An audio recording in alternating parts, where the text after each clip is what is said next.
Muy buenas noches, compañeros y profesora. Mi nombre es Mauricio Ruales. En este caso vengo a presentar el proceso que presenta la empresa llamada Producciones Gráficas, la cual escogí y tiene su principal actividad dentro de la industria de las producciones y las litografías, más encaminadas a la publicidad de promoción de marca y diseño gráfico. En el caso de la empresa se ha tenido el siguiente inconveniente, que no se puede calcular en determinados casos cuando un empleado trabaja horas extras y cuando no. Se tienen los siguientes datos. Bueno, hay que aclarar que esto es un proceso, un problema hipotético, ¿no? Se tienen los siguientes casos y es que son que un trabajador en promedio trabaja 48 horas. Esas son las 48 horas que se pagan a 3.500 pesos la hora. Pero si trabaja más de esas 48 horas, eso ya se llaman horas extras. Y esas horas extras se están pagando a 4.200 pesos cada hora. Como podemos ver, nuestro algoritmo lo único que está haciendo es la función de hacernos la ecuación a la hora de determinar, por ejemplo, tenemos X cantidad de empleados, los cuales trabajan en determinado turno en la parte de impresión.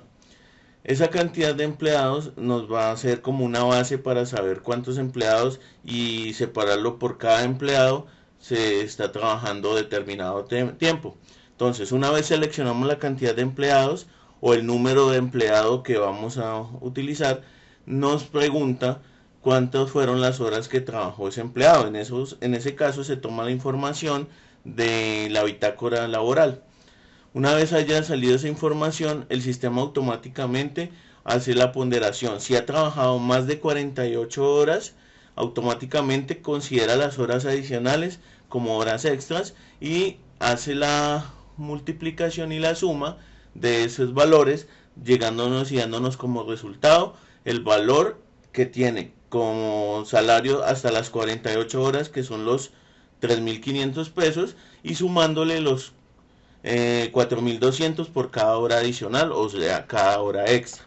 Voy a mostrar un poco cómo funciona el programa.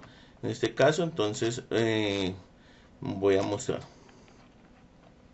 Voy a mostrar el ejemplo ya directamente, pues, corriendo el programa. En este caso nos pide que digitemos la cantidad de empleados. Vamos a digitar una cantidad de empleados como para tener una muestra. Digitamos 2 empleados, los cuales me piden la cantidad de horas trabajadas por el primer empleado. En este caso, el primer empleado eh, trabajó solo 45 horas y devengó la suma de 157.500 pesos. Nos pide nuevamente la cantidad de horas trabajadas por el segundo empleado. Tenemos en cuenta que pues los valores son iguales, pero a este empleado le vamos a poner que trabajó 49 horas. Entonces nos dice que el segundo empleado devengó 172.200 pesos semanales.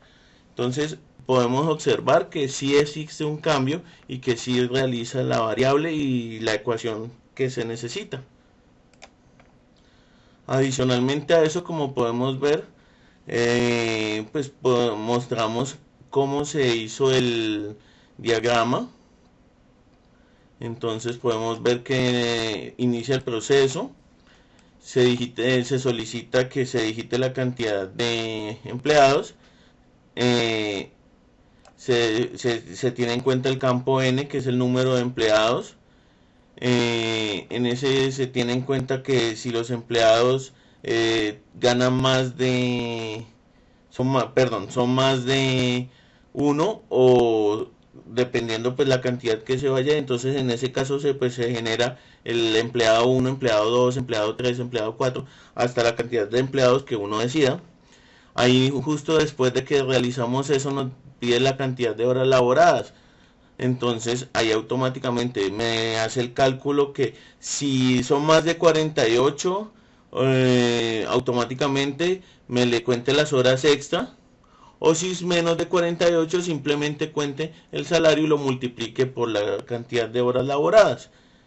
Entonces, en el salario de horas extras se tiene en cuenta, se multiplica el valor que es las horas normales, hasta 48, y una vez se superen las 48 se empiezan a sumar el valor de las horas extras. Entonces, pues al final nos da el valor que vimos, que significa que aumenta si uno ha trabajado más